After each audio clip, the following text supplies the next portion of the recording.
Hello and welcome to the Old Man Orange Podcast. I'm Spencer Scott Holmes. And I'm Dave Candido. We're back again for more Mortal Kombat mayhem with Legends. Absolutely. Oh yeah, Battle of the Realms.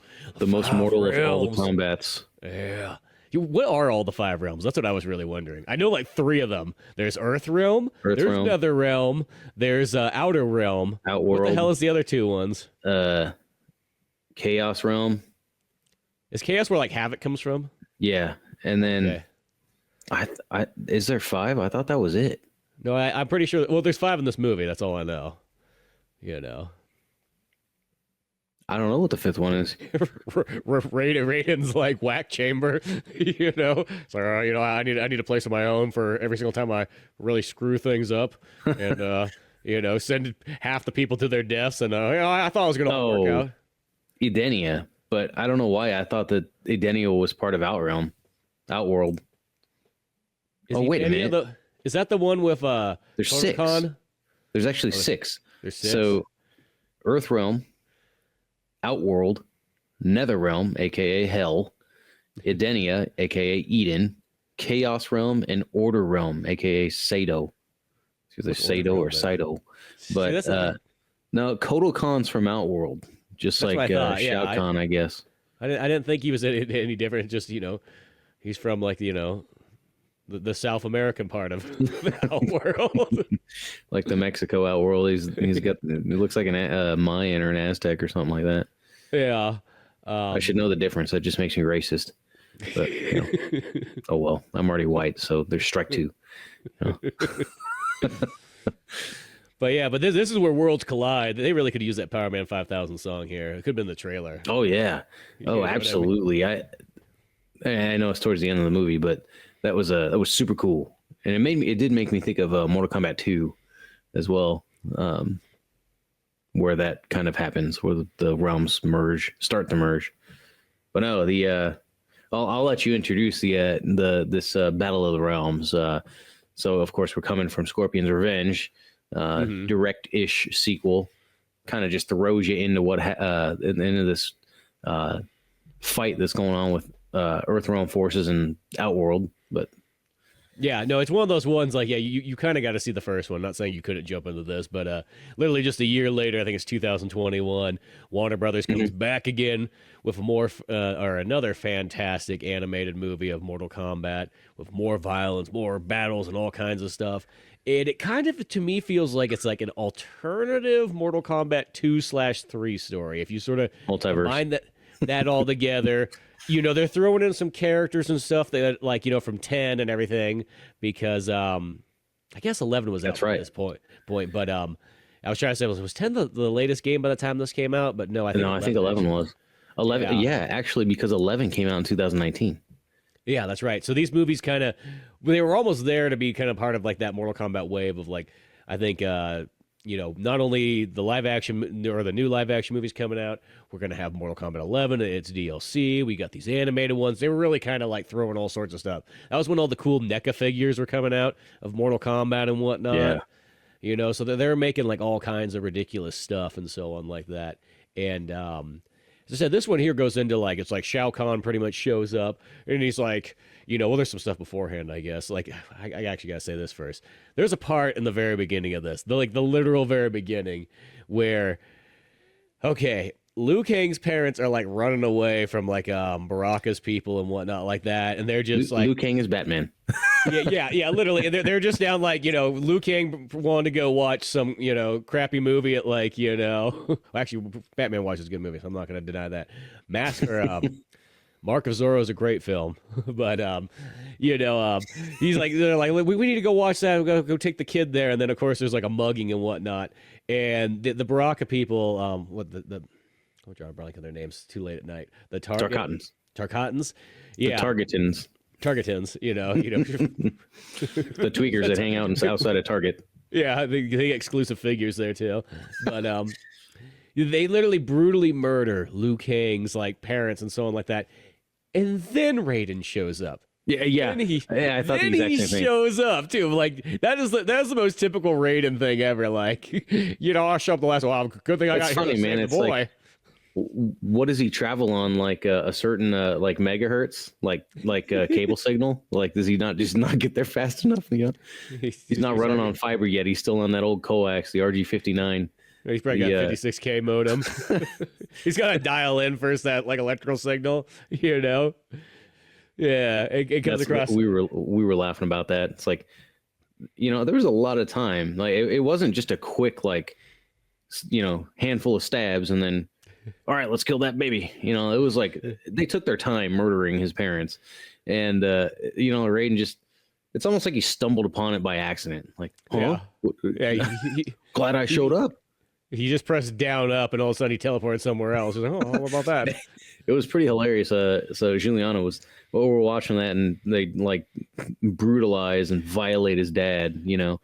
And the first thing she does is say, I don't know if you ever saw this in it might have been in Shaolin Monks, but you might have just seen it from a YouTube clip or something. But in one of the older 3D games, where one of the Shaolin monks just gets freaking vandalized to hell from a Tarkatan, like stabs the crap out of his guts and then throws him halfway across the room, and I think it's Kung Lao goes up to him. He's like, "Are you okay?" You know, that's the first thing she said. "Are you okay?" Like, yeah, I'm fine. Just give me a sensu bean, you know. Yeah, yeah, you know. But yeah, they get brutally murdered, just, you know, torn to pieces. And then Raiden shows up and, you know, decides to save the day once it's kind of late. You know, he's like, this child will now be mine. I will raise him like my own. He will be the chosen one. Yeah, it's pretty damn silly. I did kind of... Raiden's like, I've always wanted to have kids. Yeah. I did kind of like that. It's what I like about so far about these movies that they were making is you get a little more, you get the backstory that you know, you get a little more in depth of the backstory. So things that you might have been like, you know, okay, like they say this happens, but really how, why? And they do that with these films. They give more details, but they also, like you were saying, it's almost like an alternate universe or alternate reality with the way they do some of these things. And I think it's pretty cool. I think it's pretty neat that Raiden shows up and he's like, okay, it shows a little bit more of a human side to him versus in the games where he's just like, he just seems like a malfunctioning robot, you know, always, let me go ask the elder gods. I'll be right back. He shows back up and everyone's dead, you know, yeah. Like, Pendant's cracking again. I wonder what that's all about. Yeah. Yeah, no, it's one of those ones. I mean, Raiden still always has his moments and stuff, you know, but yeah, he gets this and then he's like, well, wait a second, I'm not going to raise this kid myself. I'm just going to drop it off at the nearest fire station, bunch of monks. you know, the Shaolin Temple. Yeah. You know, let them raise him, you know, because he'll become Earth's mightiest warrior. You know, let's not drop him off with a Lin Kuei or nothing. You know, yeah, yeah, they might turn him into a robot or something like that. Lin Kuei got a weird fetish with machines. Yeah, no, that was interesting. And then yeah, it was also interesting. So, you know, after that it goes into that battle that is, again, I was kind of like, huh, already, you know, I was expecting a little bit more of a build up. I don't want to say harmonious opening, but something like, you know, oh man, that tournament was for something else, huh? And then all of a sudden, you know, like portals open and the Tarkatans are invading and this and that. But no, it goes right into the fighting. That at first we weren't sure if we were watching like a flashback or the current. Like we didn't know if Kung Lao was the great Kung Lao or the young Kung Lao. But yeah, obviously you figure it out. And I was surprised to see. Not too surprised. I mean, I expect to see any Mortal Kombat character there is in these films. You know, whether it's because they're crucial to the plot or because they fan service. You know, like I wouldn't be surprised if we eventually saw like mocap somewhere. You know, the motion captured silly character. But no, I was surprised to see Curtis Stryker. And immediately my first thought is this guy's going to die. There's no doubt about it. This guy's dead. It might not happen right now, but it's gonna happen.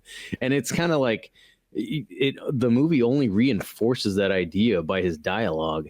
Like his dialogue and his whole mood. Like, yeah, he's shooting his gun. You know, he's fighting. Like, he's a good fighter. Sure, he's a better fighter than I am for a cartoon. And but I mean, it's still like he doesn't have any powers. You know, he's got nothing. Jax doesn't have any powers, but he's got two giant steel arms. So yeah, I mean, well, that turn into guns like Barrett from Final Fantasy VII. Yeah, exactly. That's what I thought too. That's exactly what I thought. That was kind of cheap. That was kind of cheap. I've never seen that with Jax before, but I thought that was actually kind of surprised. You know, when you see that, you're like, I'm surprised they didn't use that ever in the game, because instead, you know, Jax shoots like that beam in Mortal Kombat 2, which always feels like, well, that's kind of different. You know, you think like he could have had gun arms this whole time. Nah, or just even like a fingers. laser blast or something. Yeah, you know, yeah. But yeah, no, and then well, we know what happens to Curtis Stryker in the film. Well, you know, what's funny though is Strikers though is actually one of the original Mortal Kombat characters, but they couldn't put him in the first game, and they kind of changed that character to Sonya. Is what kind of happened. Oh, really? Yeah. So if you, which kind of when you think about it, you kind of go, oh well, he's another kind of special forces kind of thing, and so on. So they finally like implemented him in the 3, you know. Because it seems like whenever there's like any kind of character in Mortal Kombat, they're like, oh, we'll eventually use it. We don't like to just like throw things out. So Stryker was supposed to be in the first one? So he was originally going to be Sonya's character, but then they're like, we need to put a girl character in here. I see. And that's where they kind of put Sonya in and so on like that, and then kind of made her special forces and so on. But that's initially actually, because he was actually one of the first characters they thought of, actually. I want to say it was like, you know, Jean-Claude Van Damme, which turned into Johnny Cage. Stryker was one of the first ones, and I almost want to say before a lot of even the other ones, too, before Kano and Raiden. And, well, I think Raiden was actually early days character, but yeah, he was inspired by that Big Trouble in Little China. Big Trouble in Little China. Yeah, that magic weird guy. I think he's the one that blows himself up by making himself extremely fat and then just explodes. I think. I could be wrong, but it's been a while since I saw that movie. But the what was it? I was surprised to see Shao Kahn so early. And then I kind of, once again, I kind of liked how him and Raiden come to this impasse, and like there's a little bit more of a how do I say it? Everything else I've seen, Shao Kahn is just this bloodthirsty maniac who just wants to kill everything, and he don't give a crap. But all of a sudden, he shows this diplomatic side that ultimately, you know, like he's a dirty, rotten scoundrel who's probably going to cheat anyway, or just do whatever. But it's like, no, let's do this like this, you know. We'll do another Mortal Kombat, and we'll just go figure it out, like gentlemen. And of course, everybody's like, no, don't do that, Raiden. And Raiden's like, no, I'm going to do it. And yeah, because that's the whole thing. He's like, you know, we'll make a Mortal Kombat to end all Mortal Kombats and so on like that. One more turn. I know. The last one was supposed to be the final one, addict. But let's do it again. One more time. You know, mulligan. You know, I can quit whenever I want. For real, yeah. So they go to the Elder Gods, and of course Raiden's like talks all like, "Oh, great Elder Gods," and you know Shao Kahn's like, "Shut the fuck up, Raiden! Like, just get on with it." You know, it's like, stop being such a bitch. I don't care how tall they are. I'm Shao Kahn. Yeah, it's like, what are they going to do? They haven't done anything yet. Look at all the atrocities I commit, and nothing happens. Yeah, there's got. It's kind of like Papa Joe. Yeah, yeah, really, totally like that. You're speaking of Coffin Joe, I got to mention this to you because you would get it and so on like that. But there's this, went and saw the new Jason Statham movie last night called Working Man, which was fantastic. And I didn't realize it because I just knew it was a new Jason Statham movie, but it was one of those experiences where I was sitting in the cinema and I was watching the credits roll and it was like, oh, it's a David Ayer movie? You know, the dude who did Fury with Brad Pitt in a tank, you know, he did Sabotage with Schwarzenegger and everything like that. In to watch, and then it was like it kept going on. Then the credits was like, "Oh, it's Sylvester Stallone wrote it. What the hell?" Like, you know, with David Ayer. Like, well, that's badass, you know. And then like I saw a third name, it was like Chuck Dixon. I'm like, well, that guy wrote some of the best Nightwing runs I've ever read. I'm like, that's totally. It was like 3 things in a row. Like, I was just so pumped for it. But there's literally like this kind of like bad guy in it, or whatever you want to call it, just a rich kind of guy who, I kid you not, like, I'm like, boy, is that guy dressing like Coffin Joe. You know, he had the hat on, he had he looked like old Coffin Joe too. No, like the third movie. Yeah. You know, he had the kind of a very similar suit and everything like that. I'm like, dude, this guy's so Coffin Joeing it up. That's funny. But yeah, I just thought that was awesome. And that just reminded me of it when you mentioned that. Because I'm like, I don't know who else I'm going to mention this Coffin Joe reference to that I saw in this movie that probably nobody else is putting two and two together. Yeah. Well, that's cool. Was it a good movie, though? Dude, movie was awesome. Loved it. You know. David Ayer always delivers, but like that combo of like Jason Statham, David Ayer, Stallone, like, oh my gosh. Yeah. I want to ask you, are you familiar or have you heard of the movie Sisu? Yes, that's a great film. I want to see it. I haven't seen it yet. Oh, it's totally. I saw it in cinemas. It's definitely worth going out of the way for. You know, I actually have it on Blu-ray and everything too. I liked it that much. It looked pretty fun, but we just hadn't seen it. Yeah, and that's one of those ones that falls into like because John Wick's almost kind of like the new Die Hard, where it's like the new thing you knock off, but it's like it's never a bad thing. Just like how all the Die Hard knockoffs, I love all the Die Hard knockoffs. I think there's nothing wrong with that.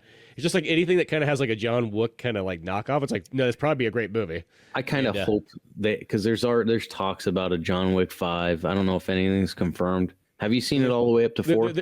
Yeah, I've seen all 4 of them. So, there's the new spin-off one, of course. Okay, so I hope it is just a spin-off.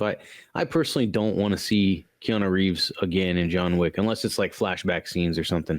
I think the man deserved to be dead. Yeah. Well, because even in John Wick 4, I remember that there's some kind of like fight choreography. It's that late at night thing, but whatever. With scenes in the movie where they almost have that like old man like just slow it down a bit for me kind of feel, you know, where it almost just looks like kind of like a rehearsal, you know, because you can kind of just tell it's like okay, whatever, you know, that's what you gotta do to get it done. That's fine, but yeah, there's always a point where like there's a nice place to like cut it off, and realistically, 1, 2, 3, and 4, they're all great movies. Like might as well just chop it right there. Yeah, you know what I mean. Don't make the fifth one where it's just like, oh, and John Wick jumps the shark, you know. It's have you seen all the Rambos? Yes. So I haven't seen any past Rambo.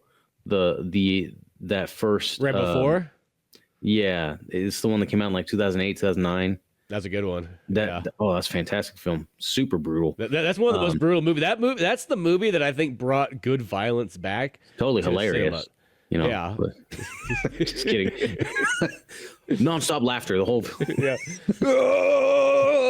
Well, the turret just ripping people apart. But no, that's one where like I haven't seen.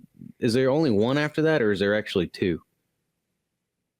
No, there's just one after that. This is Last Blood, I believe. Like Rambo goes home or something like that, or he goes home for like a moment, and then of Rambo course, come like home. his like niece or something like that gets captured, and then it's go back one more round. You know what I mean? That's actually strangely enough because it's written by Stallone. The Working Man movie actually has a very similar story to that Rambo 5, but it almost has. I feel like it worked better. It's almost like Stallone went back. He's like, I'm gonna kind of rewrite this story a second time. Not saying that Rambo 5 is not still definitely worth checking out, but I felt like he almost like did it like a little bit like more dialed in with the Working Man, and it was like, yeah, this works. I dig it. Well, yeah. Well, anyway, back to Mortal Kombat. Anyway, that was a little Coffin Joe, you know, Stallone tangent. Went down the rabbit hole there. But no, I have to say I really enjoyed it. I had nothing bad to say. I have nothing bad to say about Scorpion's Revenge. I really like that movie. Yeah, I like pretty much anything Mortal Kombat, but I really liked that movie. It was way better than the last live action film. That's for sure. But that said, I really liked this film even more than I liked Scorpion's Revenge. It didn't seem as it seemed like there was more. It seemed like there was just like let me say this. Watching Scorpion's Revenge, it seems perfect as I'm watching it. Watching Battle of the Realms, it almost makes me, when I think about Scorpion's Revenge, it almost makes me feel like there was something missing from that movie. And whatever it was missing, I feel like is there in Battle of the Realms. It seemed like a lot more happened, even though it's probably not a lot more. I like the inclusion of Shinnok.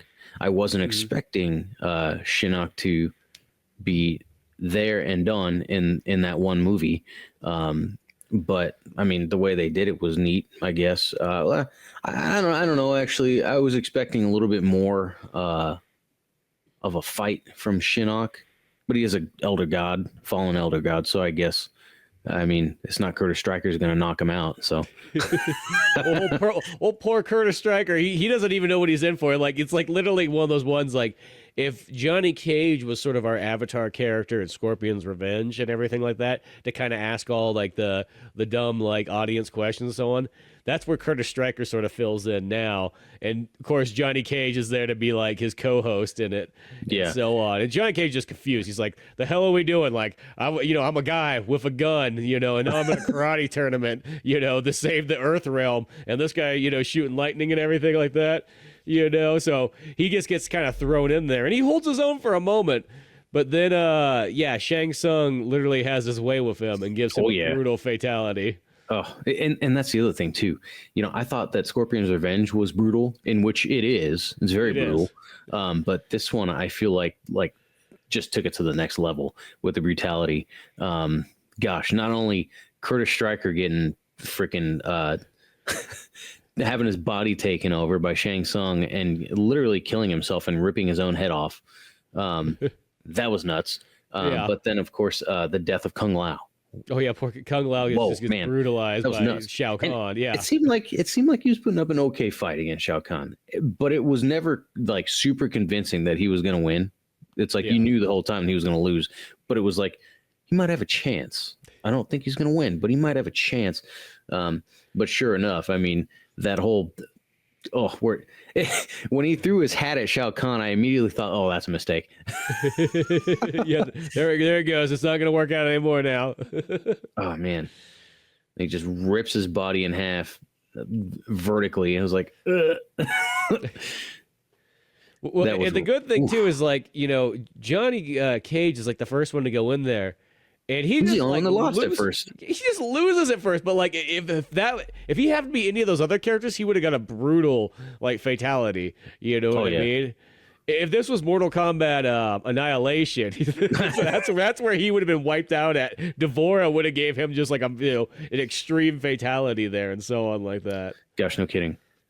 And then there would have been a slow scene where Sonya's yelling, "Johnny!"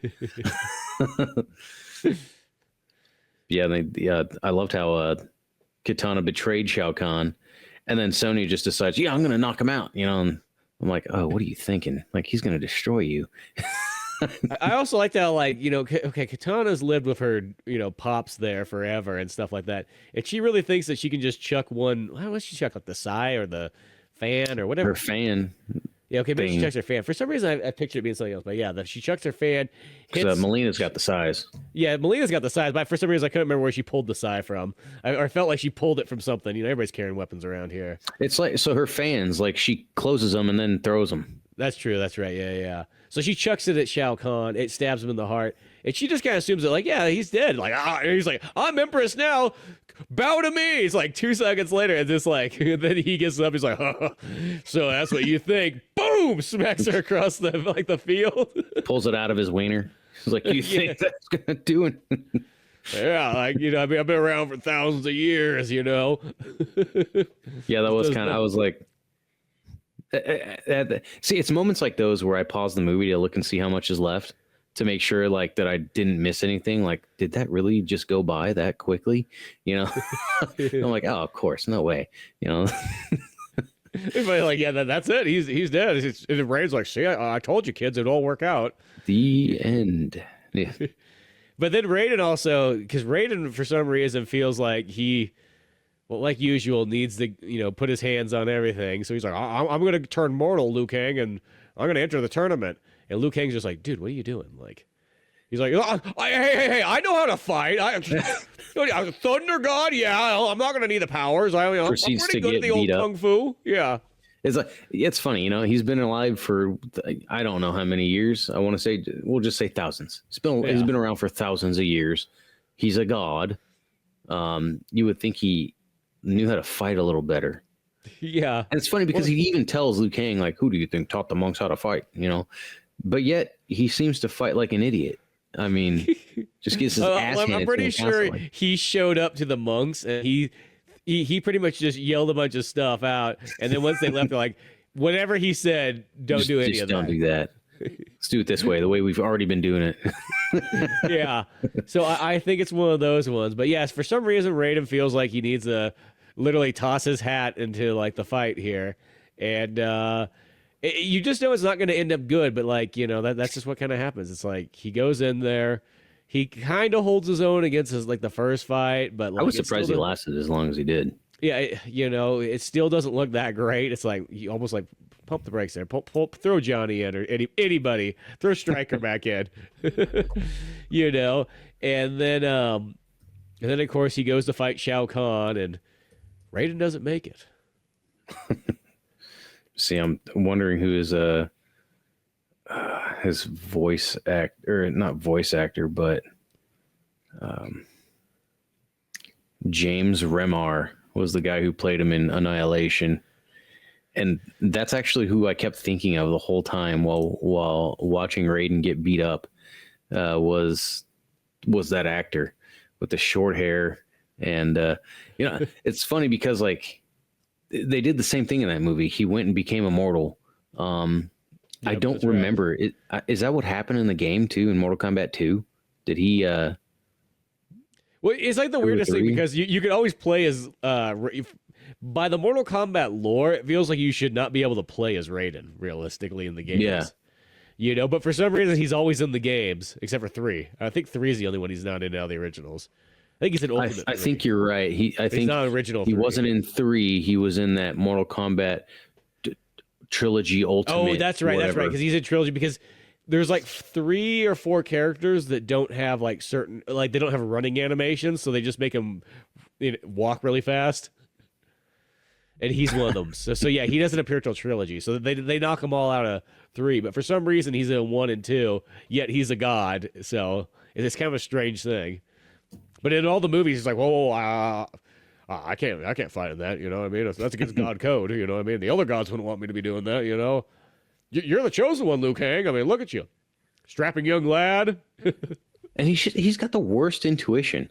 Dude's a god, and he's got this terrible, like they really go over it really well in Mortal Kombat 9. Like we were talking about, like it's like how many times did he say like or have visions, and he's like, oh no, it's this way. Oh no, he's got to win. Like over and over and over. It's like you're an imposter. When he sends Liu Kang or Kung Lao in first, he's like, "Wait a second, that's not the chosen one. Too late." Dies there too. Yeah. Mulligan. But yeah, so he gets his butt handed to him, and then dies, of course, and then I think that's right when Liu Kang fights Shao Kahn, isn't it? Yeah, I think it's kind of like we're about there. We are sort of jumping super around. mad. He gets super mad. What was it? Well, he gets those tears coming down because he got that messed up arm from fighting Shang Tsung. He gets that infected, like Shang Tsung puts that curse on him or whatever. And then that got healed by his sadness. Yeah, and Raiden died, so then he was able to break the curse. Beats the crap out of Shao Kahn. I gotta say, good for Liu Kang for killing Shao Kahn, but I was kind of expecting more from that fight, from that ending of that fight. Like, I don't know, I was expecting him to punch a hole through his gut like he did in Mortal Kombat 9 or something. Ripping his head off, punching a hole through him. I don't know, pulling his toenails off, anything. It was It was a modestly satisfying finish. He beat the crap out of him, and killed him, I guess. But then boom, it was like right after that. That's when gosh, this whole time that we were talking about the other tournament, we've got that other stuff going on with Scorpion and Sub-Zero. There's literally a B story this whole time that goes back and forth the whole way, and that's the Scorpion story and Sub-Zero's brother. Mm-hmm. And literally, pretty much what it is they got to sort of work together, even though they're both pissed at each other. Well, more like Sub-Zero's pissed. He's like, "Dude, you killed my brother." Scorpion's like, "What's that big of a deal? I was confused." Yeah. He's like, "Listen, man, you weren't there." Yeah, he's like, it was happenstance, you know. I thought he killed my family, so I killed him. You know, it turns out it was Quan Chi. You know But I how took it care of it. goes. Yeah, I it's took care of it. okay. I took care of it. You know, look at you. Look at you. You got the suit on now. Hey, big stud. You ain't got to call yourself Tundra no more. Yeah, there you go. I mean, look, they even gave you a mask and everything at some point. I don't got no blue mask. I got this shitty yellow one. You know? But no, that's So come on, let's work together here, you know. And they learn that like the Lin Kuei's, investigating in robots, for their new thing. They're like, yes, the future of the Lin Kuei is to become robots. Yes, you must turn into one. And I can't remember. There's been a moment since I watched it because Smoke's there initially, right? Mm-hmm. It's Smoke and it's Smoke and Sub-Zero. So I Smoke thought and there was a third person there.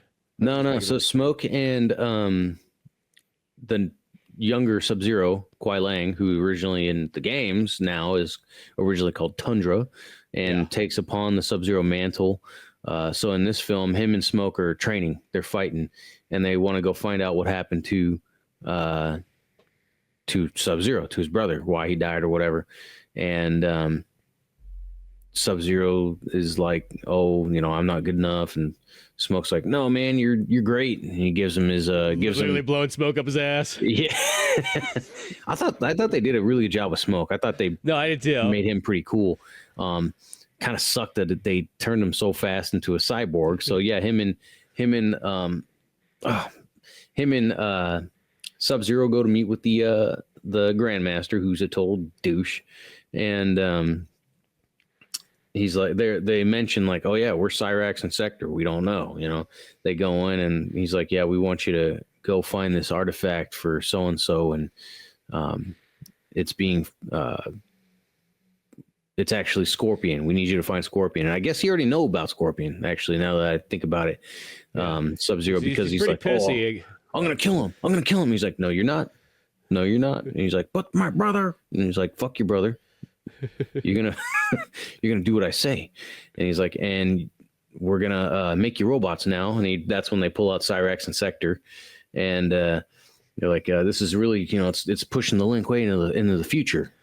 We're right up there with iPods and iPads and iPhones. But the Lin Kuei X, but they don't want to do that, of course. They put up a pretty decent fight against Sector and Cyrax, but then it just wasn't good enough. Pretty brutal the way they just totally cyborg brained freaking Smoke, totally transformed him into a robot, and while they nabbed him, Sub-Zero escapes, and then they find Scorpion, and everybody, pretty much all the ninjas, are fighting from there, like through the rest of the film almost, and that's when Sub-Zero, he keeps trying to fight Scorpion. Scorpion keeps running away, and then finally catches up to him to a point where they do fight a little bit, and Scorpion subdues him and says, like, look, bitch, stop it. Yeah, slaps him a couple times. Get a hold of yourself, man. And he's just like, we gotta work together. Them dudes are trying to find this thing. If they get it, the world's gonna freaking go crazy. The realms are gonna merge. The mad god is gonna do really mad things that are really crazy and mad. So, talk about Shinnok there, the mad god. And so they tried their best, I guess, to keep the cyborgs from getting to that. I love how the whole time too, like Sub-Zero just keeps freezing them and stopping them. Like, yeah, he's like, they'll be good for a while. Don't worry about it. It just makes you think of like if you're fighting somebody who isn't that good at Mortal Kombat, aka me, and they're just like, okay, just keep freezing them until it times out and I win. But punch them, watch, freeze. But it just doesn't work because they keep breaking free, and then they steal the thing, the Kamidogu, whatever it is, and then the amulet thingamajiggy, bring it to Shinnok, and he does what he wants with it. And then I think it's hilarious too, like, the Lin Kuei has this contract, right, with Shinnok, like, oh yeah, they find this thing for him, and then they get paid. And there's the Grandmaster with the 3 cyborgs, Sector, Cyrax, and Smoke.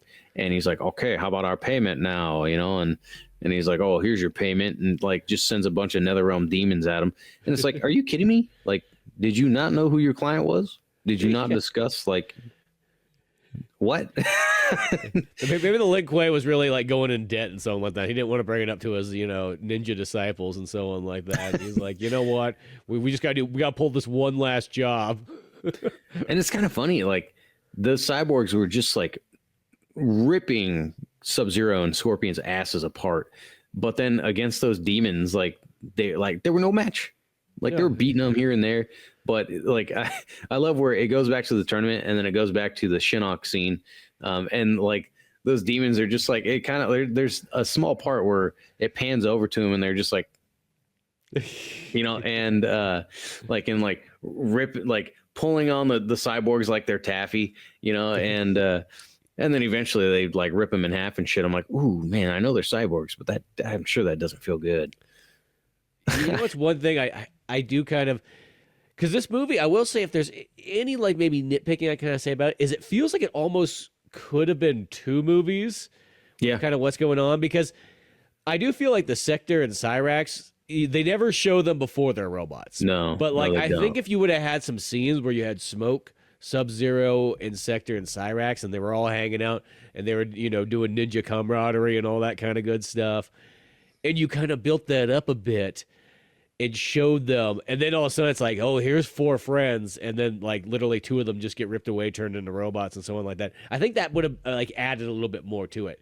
Granted, since we've played the games and so on like that, you kind of know this, but like I feel if you were watching this, if you never played the games, you'd be like, who's Sector and Cyrax? Yeah, you'd be like, I don't know. Yeah, you would have no ties to it. So there's a couple things in here that either 2 movies or it sounds weird, but like sometimes even just like an extra 10 or 20 minutes of this movie, could have added just a little bit more to it. And I say it's still very solid, and I really like it. But there is some things like that where I'm like, hey, it could have a little bit more. And I'll say this: if you were not the Mortal Kombat, or if you're just getting into Mortal Kombat for the first time, and this was it, some of this stuff would not hit that. You'd be kind of probably lost. Or you'd have no. You're just like, they're just robots, whatever. Yeah. Yeah. But yeah, those demons rip them apart and they're done for. And I didn't remember seeing Smoke die there, but I guess he did. I don't think so. Oh, did he? I don't remember seeing that. I remember seeing Cyrax and back. Sector getting their butts handed to him, and the Grandmaster's spine literally got ripped out of his body, which is pretty brutal. But Smoke, I don't remember them showing him being killed. Whatever, I guess. But then I love how, after Liu Kang beats Shao Kahn, and then the Shinnok starts merging all the realms, and it was kind of funny because of that, demons and probably Tarkatans, if I remember right. Like everybody's fighting like now, like killing humans and this and that, and Sonya's like, this is what, like, why, or this is what was in my duffel bag. Here's my duffel bag. And she opens it up. There's like 9 guns in there. And I don't know. I just thought that was kind of funny. This will save the human race. Like a few rifles and a pistol. Here you go. But you got a musket. Yeah. But yeah, so they're doing their thing. They're defending Earthlings and shit. And Earthlings, like they're defending people. They're defending innocents from all the assholes, all the demons and Tarkatans and nasties, and then of course Liu Kang. He goes off fighting Shinnok. He gets the Elder God power, and they all go into him, kind of like how they did in Mortal Kombat 9 with Raiden, but I think on a more grand scale. And then he turns into a big dragon, wormy looking dragon, and kind of like Mortal Kombat Annihilation. Yeah. Just better art. And then he goes fighting Shinnok, and one of the best parts about this fight was to me, and it was just because I thought it was funny, was when Sub-Zero and Scorpion show up to help him out, and I'm just it was once again where Scorpion like goes onto the Shinnok the One. I think they called that character the One, right? Or the One being. The one that So he kind of the giant version of Shinnok in a sense. yeah, so with his Kami Dogus, what he wanted that for was to create chaos and stuff, like merging all the realms and making chaos and blah blah blah. And he was resurrecting this like divine, like all powerful, chaotic being. I think they called him the One Being or something like that. I forgot now, but he basically merges with it, and that's this giant towering figure that's taller than like the tallest building, and Liu Kang's fighting and blah blah blah. But I just love when Scorpion and Sub-Zero show up. Scorpion jumps off of Sub-Zero's ice freaking roller coaster rail thing and just jumps onto that beast. Iceman-ing it around. Exactly. I kept thinking Iceman. But Scorpion jumps down there with his swords and just like that. And I just I looked at my wife and I'm just I look at her and I go like this, like, you know, like just these two tiny things against this giant. I'm like, come on, what are you doing? Yeah. I guess the point was, of course, to more or less distract him while, you know, Dragon Liu Kang does the dirty work. But yeah, no, the Sub-Zero, man, that was funny. I was telling her, I'm like, I get it. Sub-Zero can manipulate ice. It's kind of like Iceman from X-Men. Cool power. But what's holding on to that ice? I mean, like, it's kind of like Spider-Man, you know, like. Where's that web going, you know? Exactly. And I'm thinking like, well, okay, he's sliding on his ice, but what is that ice connected to? What's it sitting on? You know, like there's just this giant thing of ice just in the sky that, you know, it's like a Sonic or Mario level or something. Yeah, just floating. Yeah. You know, whatever, outer realm powers. I don't know. Maybe it's one of those ones like, you know, the worlds are merging. I'm getting all sorts of it. Like, I was never able to do this before until now. This is all new. Most of the time, I just made people slip on the ice or freeze them. You know, make his own chopsticks.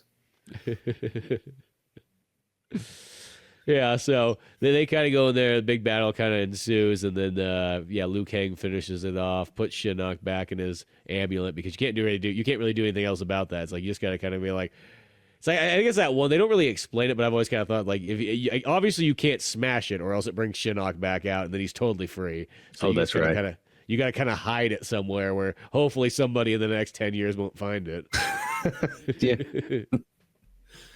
man, you'd think there'd be like, I don't know, I'd like shoot it off into space or something. Yeah, or like, you know what I mean? I was gonna say shoot it off into the sun, but I guess I'd bring Shinnok back. Yeah, we go in there. It's weird. Could he just come out of that? Yeah. Does anything kill Shinnok actually? Does he just go back to the amulet? Or like, what's going on? Which is funny because I think in Mortal Kombat 11, Kronika, it was either Kronika or her daughter Cetrion, who's an elder god. Yeah. Kill all the other elder gods. And then Cetrion is you remember Cetrion, the lady who is like the nature goddess? That's right. Yeah. Yeah, she's Kronika's daughter, and she's an elder god. And I think her and Kronika both, or maybe just Cetrion, kill all the other elder gods. And at that time, I'm thinking like, I didn't think you could do that. But then she's fighting all the other fighters, and then of course gets her ass handed to her. And I'm like, you know what? It's fine. It doesn't need to make sense. No, they're just gonna restart anyways in the next game.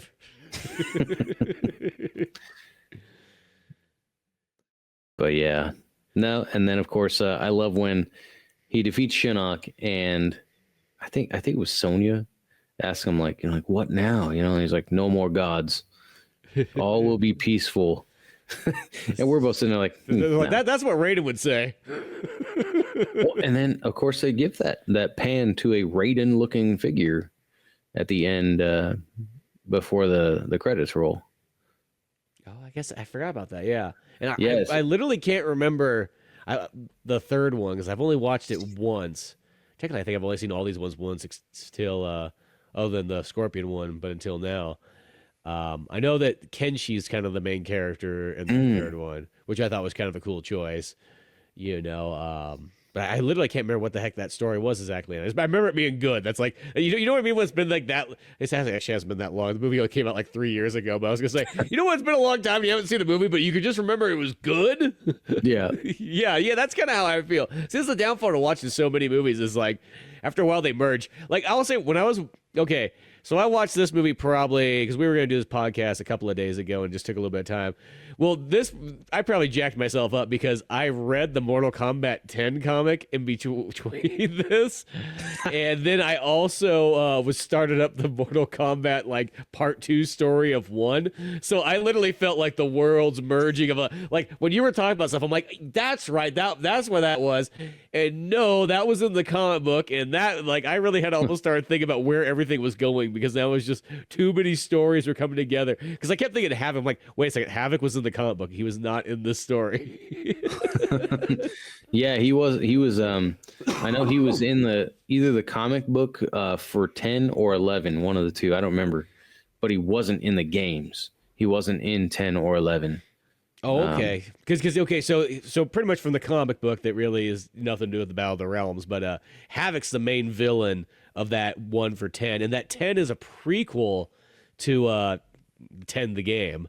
So I guess It's a prequel to 10, not 11. No, it's a prequel to 10, not 11. Okay. Yeah. I think I understand. Yeah, that's kind of like in 10. We'll probably go over this eventually. If we do the podcast on the 10 video game. Yeah. But you know, it threw me off a lot when I was playing that, and you know, it starts off where you're Johnny Cage and you go and defeat Shinnok. Yeah. But before that, like you fight Scorpion and I think Sub-Zero, or maybe just one of them on that aircraft, and you might not fight him like actually fight him. It might just be a quick scene, but they're revenants, which makes sense because they were revenants in the previous game. Well, Sub-Zero became a revenant. Scorpion was just still a servant of Netherrealm. But then in after Johnny defeats Shinnok, and it's like 10 years or 16 years later or whatever, 20 years later. Yeah, it's a long time because it's almost like there's this ginormous gap. It's at least 18 years because you gotta have the combat kids. Exactly. And I highly doubt that he already had a kid with Sonya at that time, during that first initial part of the game. But anyway, after that, with the Cold Combat Kids thing, Scorpion and Sub-Zero are now humans alive again. And I'm like, what? I remember playing, I'm like, what happened? You know, nothing's explained. Like, you would think, too, there'd be an easy, like, in-game explanation that doesn't need any more than 2 minutes. But you don't get that. But yeah, I've wanted to read those comic books, and I haven't. Well, it was weird because I thought about them because I remember when they came out, and I remember it even actually goes back to our Comcast training because that's when they came out was when we were initially doing that. We'd hit up that comic book store like twice a week, and I remember I kept thinking like I should pick these things up, and I never did at that time period. And then I was like, you know, I'm gonna check again. I was like, oh geez, you could buy the graphic novels on Amazon for $4 each, so I got all 3 of them. Oh, and nice. I was like, yeah, I always wanted to read through these. I've read the old Mortal Kombat comics before, so I'm like, yeah. And it's funny because, yeah, when you look at Mortal Kombat 10, and we could talk more about that when we do a full-on episode of it, which I think we should because I kind of have that urge to kind of go into it anyways. Oh, for sure. It is weird, though, that game makes you feel like there's supposed to be a game in between 9 and 10, and there never was. No. Because there's, like, way too much story stuff that's almost like goes on in between. And, yeah, that comic book does answer some of that stuff, but even that comic book still has that feeling of, like, there's this 20-year gap. Because in the comic book, they don't have any flashbacks. It's literally just like, you know, like the story, the month before 10 or something like that. And as well, like not only the jump between the beginning of the game and then the combat kids, but there's also the jump from 9 to 10 where now Johnny's in the military. Like, yeah, so, what? well, that's what I mean. There almost needs to be like a 9.5 game. And like I remember when I initially played 10, I think I had that thing where I was like, is it like one of these weird kind of like things where like for like Deadly Alliance, up to Armageddon and so That on. would be really cool to have a 9.5. I feel like, especially after this last game that came out, I'm sure there was so much division over it. Yeah, Amongst the people fans. there's a lot of people that got really weird about that game too, where it's like I have my reservations about it, but I call it an Elseworlds thing. It's like it's Mortal Kombat. They're pretty much just doing that's the popular thing now, is that everybody has to have their Elseworlds, the multiverse, and so on. And that's how I look at this. I go, don't get pissy if Sector and Cyrax are women in regular armor and not robots and so on like that. Yeah, that I don't really care about. It's I care more about like so it's definitely a game that I play for plot for the story. And because I've said it a million times, I suck at it. But I love the lore. I love the story. I was playing some Mortal Kombat 2 for you while I was waiting before we were doing this podcast, and I was doing it just in your honor, and I almost got to Shao Kahn, and then I lost all my quarters. Oh, well, that makes me feel good. I got real close. I lost at Shang Tsung, that son of a bitch. But yeah, it's I play it for the story, and I play it for I love unlocking costumes. I love the accessories and all that kind of stuff. I think thus far 11. See, and here's another thing. I know that like for all the people like, oh, like 1 sucks. Like 11 was peak Mortal Kombat. It's the same way that when 11 came out and people were like, 11 sucks. 10 was peak Mortal Kombat. It's like, make up your mind. Yeah. But that said, I've enjoyed them all. I think 9 is the best overall game from Netherrealm so far. But my favorite, even though I think 9 is the best overall, I think 11 is my personal favorite. And that's a hard choice because I really like 10 too. I really like Shinnok's boss battles way more than Chronica. I hate Chronica. Yeah. I think that for one, I didn't like her character. For two, I really think they could have gone a different route with that game story. I think there was a story that we were expecting, kind of like 1. I think a lot of people were expecting a different game than that, but I was for sure thought that there was going to be like something bigger with the Revenant, Liu Kang, and Katana. Nope. It just went to Chronica. And then the evil Raiden, gone. I'm like, wait a minute, what happened here? But that said, it was still very, I for whatever reason, even though it made a lot of times not much sense, it was my favorite. And one of the things I really loved about that game was the customization that Mortal Kombat 1 was lacking, I feel. And then I didn't really like Invasions. It's just, it seems a little like they were being kind of frugal with that, as opposed to having a crypt. Because Invasions is the one where they're just like the seasonal tower type things, correct? So you have seasonal towers, but and you don't even need to go into Invasions to do towers. It's just like there's just another like segue to instead of going back to the main menu, you can access the towers from Invasions. You get points for Invasions from it if you do it that way. It's a little different, but the Invasions, it's just like a big game board that you're running around and. Oh, that's right. Yeah. And you run around like Johnny Cage's house in the beginning and everything. And there's some of those levels, like when you go through like the Shiraiyu Fire Gardens or the Monk's Temple and stuff, like some of those things are so insanely difficult. Like the little mini game, kind of like you got to jump over the saw blades and punch the blocks and stuff, I'm like, dude, it was almost like controls from Resident Evil. I'm like, dude, this isn't even fun. Or the ones where it says like, oh, this cyborg's malfunctioning. You need to do the combo in time.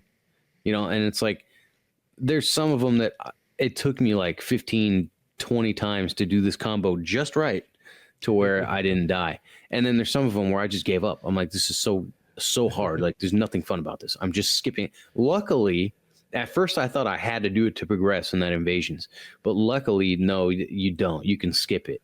That said, it's like I don't want to skip it. I want to do it, Yeah, but I suck, so I'm not gonna do it. But anyway, anyway, Mortal Kombat. We were talking about the Chaos Realm and Shinnok and blah blah blah, and that led to Havoc in the comic and blah, and then 10 and 11 won. But going back to the film, I don't remember where we left off. Yeah, the Battle of the Realms. All I know is I think we got to about the general end of it, and we kind of have that or that like, is Raiden still alive kind of thing, or something like that. Oh yeah, yeah. Is Kung Lao still alive? No. Is Striker still? No. No, definitely not. I mean, Raiden's not alive, but it made me wonder. Maybe they made him a god again. Yeah, as I said, I literally cannot remember what that third one's about, other than the fact I know Kenshi's in it and so on. Unless it's another guy wearing a straw hat. Yeah, who's about to make some pizza. Yeah, you never know, but yeah, I don't think that place is around anymore at all. Straw hat pizza. I think that went away. The last one I remember was an Angels Camp, and that was over 10 years ago. Yeah, that was a chain for a while too. Oh man, that was almost 20 years ago. Yeah. Dang. So those old pizzas probably had a Mortal Kombat cabinet in there at one point in time too. Gosh, no kidding. But yeah, no. Overall, I think Battle of the Realms, it's totally action packed. You get a lot of good fight scenes in it, a lot of brutality and so on. There, I feel there's almost more action than there is definitely story. And I think once again, kind of going For back, sure. that's like the one. If there's like one minor thing, and I don't think it really takes away from just the overall experience if you're a Mortal Kombat fan, but it probably could have had is just even a micro amount of 10, 20 minutes would probably be nice, but 10 extra minutes in there. Because it almost even has that feeling, we were saying this once before, that it almost feels like it could be two movies. Like it almost could be like a Mortal Kombat 2, and use literally the Shao Kahn kind of battle there, and then kind of do like an alternative Mortal Kombat 3, but it mixed with 4 with Shinnok coming, and instead of Shinnok just being like, here he is at the very end. Yeah, they could have been like you got 5 minutes of this movie left. Let's wrap this shit up. Yeah, they could have been two like 45 to 1 hour long movies, Yeah, they almost could have they definitely could have just made just did 2 of them there. It reminds me of I don't know if you remember those old Nintendo Power comics in back in the day in Nintendo Power. A long time ago. So they're always I actually really like them, but this is always how they kind of run. You read the first couple issues and they're really in depth. It's like a Star Fox one or a Metroid one and stuff like that.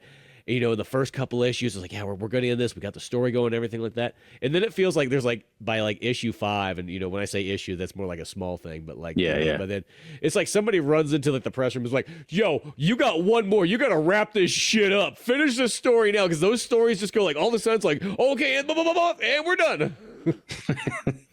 Yeah, no more. We have 6 runs of Star Fox. I know you drug it out for the first 5. Wrap it up in 6. Yeah, you got 7 pages. Make it happen. And that's sort of how this was not nearly as wrapped up quickly, but it feels like you could have almost extended a little bit more of the Shinnok for sure. Of course, I think the Lin Kuei could have had a little bit in the beginning, a little bit more, and then even once again, you could have even with, I guess, the other characters, you could have had that, as you were mentioning, sort of like a downtime beforehand. I mean, they're just already in the carnage. And just like Mortal Kombat 10, for some reason, Johnny's pretty much like an honorary military guy. So he's just there. He does the USO shows. Yeah, he does. Yeah, and then they give him a gun, and it's okay. Sonya's there to cover him. That's fine, Johnny Cage, of course, gets punched in the nuts again. I think they get punched in the nuts by Devora in this one or something like that. Yep. Yeah. I love how he's always getting punched in the nuts, though. That's his attack. Oh, yeah, I know, right? And he even says, that's my move. Yeah. But, yeah, no, this overall,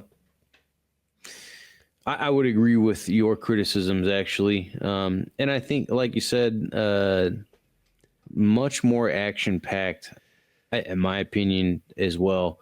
And I think it could have benefited from just a little bit more of story time. But even without it, it's still one that kept me watching the whole time. I never was tired of it for sure.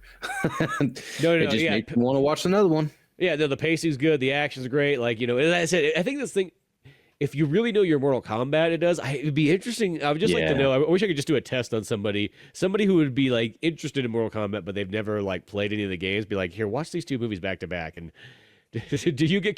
Does anything seem like a little bit like wait a second? Because I always kind of even wonder that with like the DCU movies. Like I'm like, man, I really like these Superman and Batman movies, but I felt like if you sat down and you just showed it to somebody who knows of Batman or Superman, but they're not really into them, would they appreciate them as much? I always kind of, you know what I mean? I would like to think so, but you never know.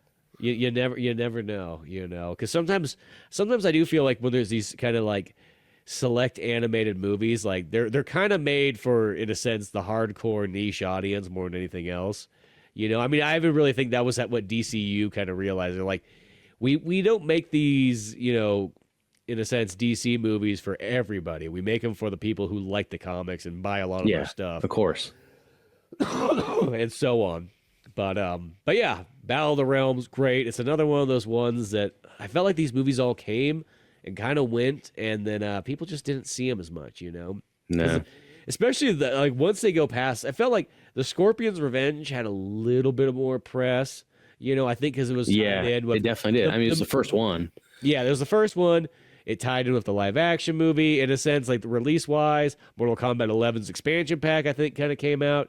So there kind of was there, but then when this one kind of came, this was kind of like the lull period where it's like past the movie, past the expansion pack, and all that kind of stuff. Mm-hmm. And same with 3 and 4 as well. They just kind of came out, and I thought they were all great. But yeah, so if you've never seen it before, go check it out. I believe you can still watch these on HBO Max if you don't, Oh man, I didn't know that. Would you have HBO Max? I do. Oh, well, there you go. Well, I mean, I own them on Blu-ray, so I don't know any other different way. But, they're well worth checking out. And you can actually buy them for quite cheap, too. I saw you can literally buy Scorpion's Revenge on, like, the 4K version for, like, $11. I was like, oh, that's cool. So, there's choices out there. Definitely worth picking up if you're a Mortal Kombat fan. Yeah, if you're a Mortal Kombat fan, it's just a good time. All the characters are done right. Story's great, excellent, and the violence delivers, So, yeah, check it out. But till then, you always check out all the other good Old Man Orange stuff on YouTube and so on. Till then, I'm Spencer Scott Holmes. And I'm Dave Candido. And we'll see you some other time.